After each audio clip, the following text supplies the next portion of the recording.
En toute humilité, je vais vous montrer comment j'organise mon étalage pour les gros services.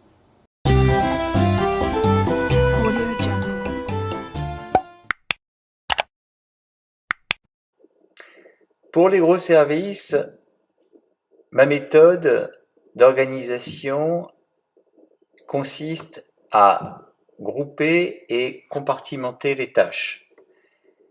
Dans un premier temps, je farine mon plan de travail et je vide la totalité de ma caisse de pâtons, 15 pâtons.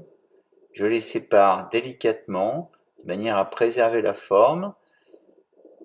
Cela permet aussi d'éviter qu'il y ait trop de pouces dans le bac et qu'après les pâtons soient collés entre eux et trop difficiles à séparer.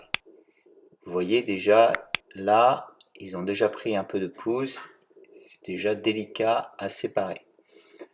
Voilà, une fois que mes 15 bâtons seront sur le plan de travail bien fariné, j'enlève la caisse et je positionne mes bâtons sur le côté pour me faire de la place au centre. Je farine abondamment. Je vais abaisser un peu chaque bâton avec la pulpe des doigts en respectant le rebord et le milieu de manière à faire en sorte que les disques soient préétalés, c'est-à-dire attendris juste comme il faut, la pâte respectée. J'organise bien mes petits disques préétalés sur l'avant de mon plan de travail. Je fais en sorte que cela ait un bon aspect visuel, de manière à ce que si le client a le visuel sur mon étalage, ça reste quand même très professionnel et agréable en termes de spectacle, car effectivement l'étalage de la pizza peut être un spectacle pour la clientèle. Vous voyez, on met un petit peu de farine, on étale le disque, on ne perd pas de temps à peaufiner. Voilà, nos 15 disques sont préétalés. Sur le plan de travail, d'étalage. Alors, j'ai un plan de travail d'étalage et un autre plan de garnissage. C'est ce que je préconise. Il faut bien séparer les deux, comme ça, pas trop de farine sur le plan de garnissage et pas trop de garniture sur le plan d'étalage. Voilà, je commence à étaler ma pizza. Mes pizzas, si jamais des trous se forment, ça n'est pas grave, je continue. Je vais faire après des chiquetages, c'est-à-dire refermer, reboucher les trous sur le plan de garnissage. Voilà, je débarrasse bien la farine avec l'astuce de jonglage que j'ai montré dans de précédentes vidéos. Voilà, il s'agit d'aller assez vite. Ce qu'on va faire, c'est étaler toutes les pizzas de manière à ensuite garnir. Et ces opérations, ces tâches compartimentées, nous allons les répéter tout au long du service, ce qui va nous permettre d'être le plus efficace possible dans le service. Alors voilà, on débarrasse bien de la farine, on a un geste franc, efficace. Vous verrez que là on aura étalé ces 15 pizzas en l'espace de même pas 5 minutes, donc c'est quelque chose qui peut aller assez vite.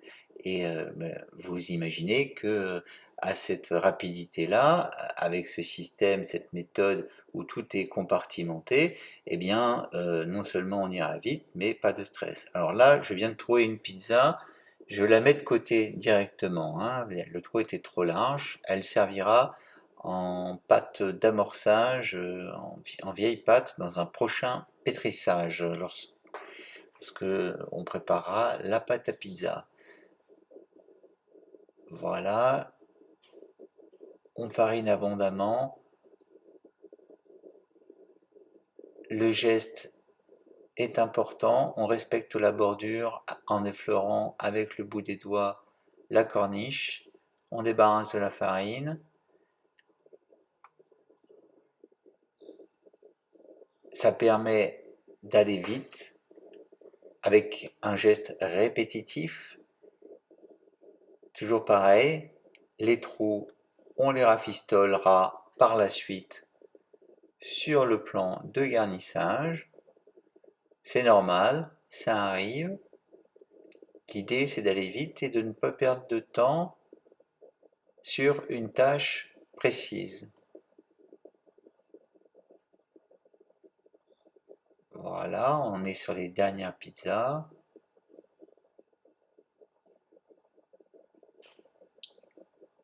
On la débarrasse de la farine.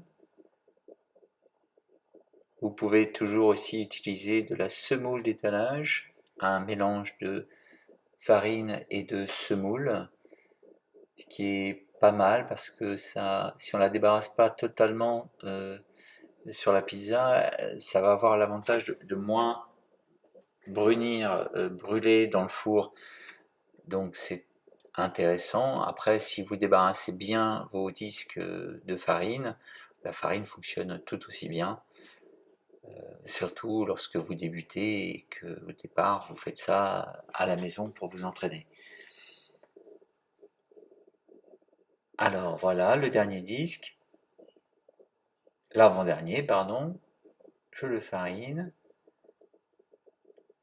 Voilà, on se fait plaisir, hein, c'est un métier d'artisan, c'est important.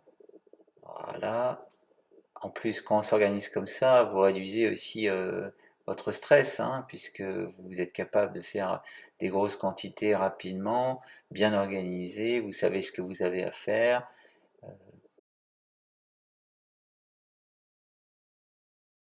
Ça, c'est mes astuces. Il y en a plein d'autres. L'idée, c'est de compartimenter, d'organiser le travail pour optimiser le rendement.